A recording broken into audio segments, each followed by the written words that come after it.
Welcome back to the channel. Please hit that subscribe button. Today I'm going to go off topic a little. I wanted to talk a little about social media and how it's affecting everything we do, our relationships, families, jobs, just about everything. I'm afraid it's just gone too far. What do you think? Let's begin. There will be different points of view I will be presenting, and just trying to cover as much information on the subject as possible. A recent investigation by the Wall Street Journal revealed that Facebook was aware of mental health risks linked to the use of its Instagram app, but kept those findings secret. Internal research by the social media giant found that Instagram worsened body image issues for 1 in 3 teenage girls, and all teenage users of the app linked it to experiences of anxiety and depression. It isn't the first evidence of social media's harms. Watchdog groups have identified Facebook and Instagram as avenues for cyberbullying, and reports have linked TikTok to dangerous and antisocial behavior, including a recent spate of school vandalism. As social media has proliferated worldwide, Facebook has 2.85 billion users, so too have concerns over how the platforms are affecting individual and collective well-being.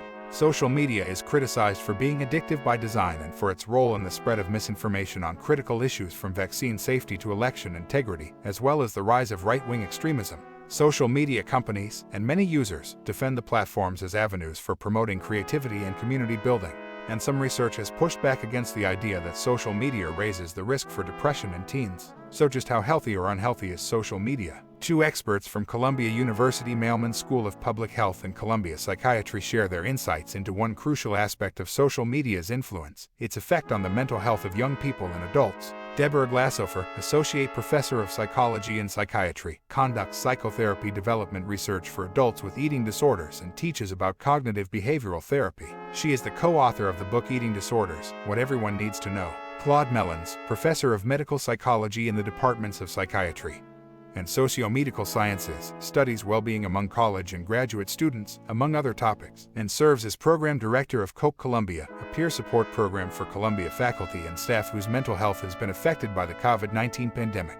She co-led the SHIFT research study to reduce sexual violence among undergraduates. Both use social media. Facebook and Instagram and other social media platforms are important sources of socialization and relationship building for many young people. Although there are important benefits, social media can also provide platforms for bullying and exclusion, unrealistic expectations about body image and sources of popularity, normalization of risk-taking behaviors, and can be detrimental to mental health. Girls and young people who identify as sexual and gender minorities can be especially vulnerable as targets. Young people's brains are still developing, and as individuals, young people are developing their own identities. What they see on social media can define what is expected in ways that is not accurate, and that can be destructive to identity development and self-image. Adolescence is a time of risk-taking, which is both a strength and a vulnerability. Social media can exacerbate risks, as we have seen played out in the news. Although there are important benefits, social media can also provide platforms for bullying and exclusion, unrealistic expectations about body image and sources of popularity, normalization of risk-taking behaviors, and can be detrimental to mental health. Claude Mellons, for those vulnerable to developing an eating disorder, social media may be especially unhelpful because it allows people to easily compare their appearance to their friends, to celebrities, even older images of themselves. Research tells us that how much someone engages with photo-related activities like posting and sharing photos on Facebook or Instagram is associated with less body acceptance and more obsessing about appearance. For adolescent girls in particular, the more time they spend on social media directly relates to how much they absorb the idea that being thin is ideal, are driven to try to become thin, and or overly scrutinize their own bodies. Also, if someone is vulnerable to an eating disorder, they may be especially attracted to seeking out unhelpful information, which is all too easy to find on social media. For young people, social media provides a platform to help them figure out who they are. For very shy or introverted young people, it can be a way to meet others with similar interests. During the pandemic, social media made it possible for people to connect in ways when in-person socialization was not possible. Social support and socializing are critical influences on coping and resilience. Friends we couldn't see in person were available online and allowed us important points of connection.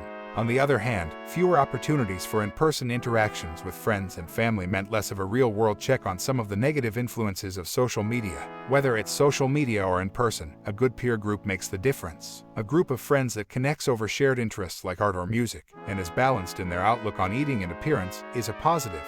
Deborah Glashofer, whether it's social media or in person, a good peer group makes the difference. A group of friends that connects over shared interests like art or music, and is balanced in their outlook on eating and appearance, is a positive. In fact, a good peer group online may be protective against negative in-person influences. For those with a history of eating disorders, there are body positive and recovery groups on social media. Some people find these groups to be supportive. For others, it's more beneficial to move on and pursue other interests. Melons, if you feel social media is a negative experience, you might need a break. Disengaging with social media permanently is more difficult, especially for young people. These platforms are powerful tools for connecting and staying up to date with friends and family. Social events, too. If you're not on social media, then you're reliant on your friends to reach out to you personally, which doesn't always happen. It's complicated.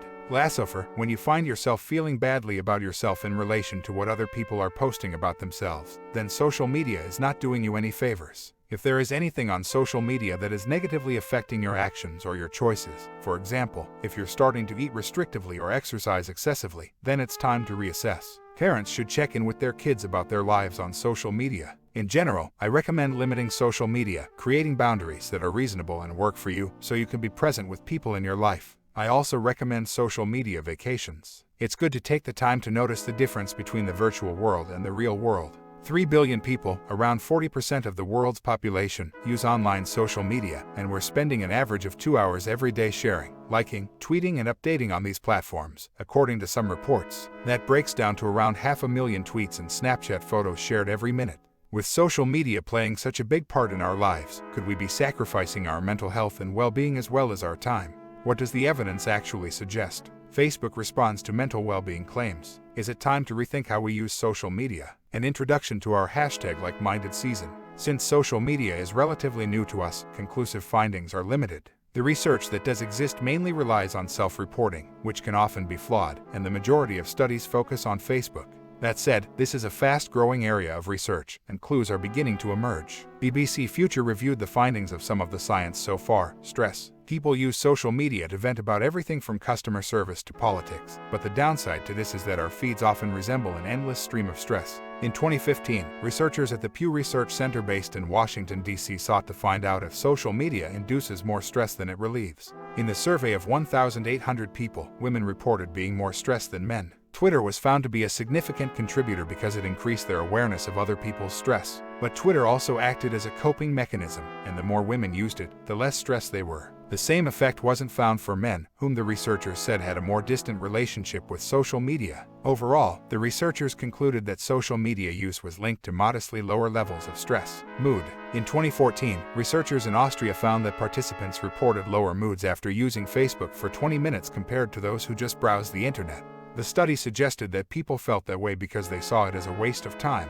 A good or bad mood may also spread between people on social media, according to researchers from the University of California, who assessed the emotional content of over 1 billion status updates from more than 100 million Facebook users between 2009 and 2012. Bad weather increased the number of negative posts by 1%, and the researchers found that one negative post by someone in a rainy city influenced another 1.3 negative posts by friends living in dry cities. The better news is that happy posts had a stronger influence. Each one inspired 1.75 more happy posts. Whether a happy post translates to a genuine boost in mood, however, remains unclear. Anxiety. Researchers have looked at general anxiety provoked by social media, characterized by feelings of restlessness and worry, and trouble sleeping and concentrating. A study published in the journal Computers and Human Behavior found that people who report using 7 or more social media platforms were more than 3 times as likely as people using 0-2 platforms to have high levels of general anxiety symptoms. That said, it's unclear if and how social media causes anxiety. Researchers from Babes Balii University in Romania reviewed existing research on the relationship between social anxiety and social networking in 2016 and said the results were mixed. They concluded that more research needs to be done. Depression. While some studies have found a link between depression and social media use, there is emerging research into how social media can actually be a force for good. 2 studies involving more than 700 students found that depressive symptoms, such as low mood and feelings of worthlessness and hopelessness, were linked to the quality of online interactions. Researchers found higher levels of depressive symptoms among those who reported having more negative interactions. A similar study conducted in 2016 involving 1,700 people found a 3-fold risk of depression and anxiety among people who use the most social media platforms. Reasons for this, they suggested, include cyberbullying, having a distorted view of other people's lives, and feeling like time spent on social media is a waste. However, as BBC Future will explore this month in our #LikeMinded season, scientists are also looking at how social media can be used to diagnose depression, which could help people receive treatment earlier. Researchers for Microsoft surveyed 476 people and analyzed their Twitter profiles for depressive language, linguistic style, engagement, and emotion. From this, they developed a classifier that can accurately predict depression before it causes symptoms in 7 out of 10 cases. Researchers from Harvard and Vermont universities analyzed 166 people's Instagram photos to create a similar tool last year with the same success rate. Humans used to spend their evenings in darkness, but now we're surrounded by artificial lighting all day and night. Research has found that this can inhibit the body's production of the hormone melatonin, which facilitates sleep, and blue light, which is emitted by smartphone and laptop screens, is said to be the worst culprit. In other words, if you lie on the pillow at night checking Facebook and Twitter, you're headed for restless slumber. Last year, researchers from the University of Pittsburgh asked 1,718 to 30-year-olds about their social media and sleeping habits. They found a link with sleep disturbances and concluded blue light had a part to play. How often they logged on, rather than time spent on social media sites, was a higher predictor of disturbed sleep, suggesting an obsessive checking, the researchers said. The researchers say this could be caused by physiological arousal before sleep, and the bright lights of our devices can delay circadian rhythms. But they couldn't clarify whether social media causes disturbed sleep, or if those who have disturbed sleep spend more time on social media. Addiction. Despite the argument from a few researchers that tweeting may be harder to resist than cigarettes and alcohol, social media addiction isn't included in the latest diagnostic manual for mental health disorders. That said, social media is changing faster than scientists can keep up with, so various groups are trying to study compulsive behaviors related to its use. For example, scientists from the Netherlands have invented their own scale to identify possible addiction. And if social media addiction does exist, it would be a type of internet addiction, and that is a classified disorder. In 2011, Daria Kuss and Mark Griffiths from Nottingham Trent University in the UK have analyzed 43 previous studies on the matter and conclude that social media addiction is a mental health problem that may require professional treatment.